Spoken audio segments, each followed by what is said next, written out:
Do you want me to answer this one? The Paddy Wagon. Is the RV lifestyle well accepted in the UK? Yeah, I think there's a huge movement of. It's mainly caravan and camping clubs in the UK. So I would say there's probably 300 or 600 different caravan and camping sites. So it's probably less known about the RV culture and people who are RVers or digital nomads. I think we're starting to see more of that bubble up.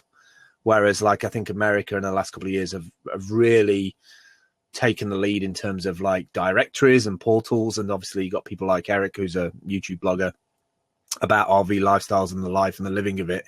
And I think also, like, when you're a digital nomad, there's a certain kind of life that you want, kind of a minimalistic life. And I think you're starting to see a lot more people looking at that now. I think a lot more people are kind of scaling back. You know, they got fed up of either renting or council tax, which we have in the UK, which you have to pay if you have a house in the UK. It's like a monthly bill, depending on the area where you live. So I think I don't know if it's well accepted, but I think a lot more people are looking at it. The tiny house culture is really taking off here. But the biggest problem you have in the UK, which is different to America, is the land ownership. And it's the thing that I've struggled with for probably about 3 or 4 years now, is land ownership is really difficult to get a decent piece of land at the right kind of price without, you know, being indebted to somebody, be it farmer or farmer's land. There is ways to get land, and there's people always pushing for different bits of land in Wales and places like that for like eco projects.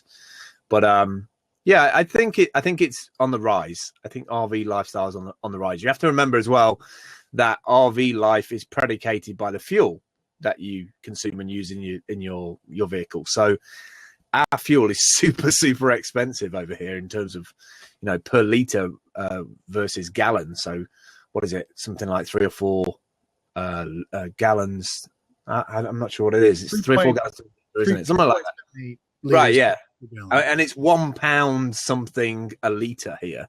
So that'll be like 3 or 4 times what your price is. So you can't really, unless you've got like an eco-friendly transport or you've got some kind of hybrid, you know, bus that you pack together, you can't really travel too far, you know, without it costing a lot of money. If you're at £1 a liter, £4, roughly £4 for a gallon. Right. So, you know, $6 or $8 a gallon. Right, it starts to get expensive. So, I mean, I think people are more interested in the static kind of life here in terms of scaling down, small, livable home, you know, tiny house kind of culture. I think they're really interested in that. I know a lot of people are fusing the lifestyles together with sort of Airbnb.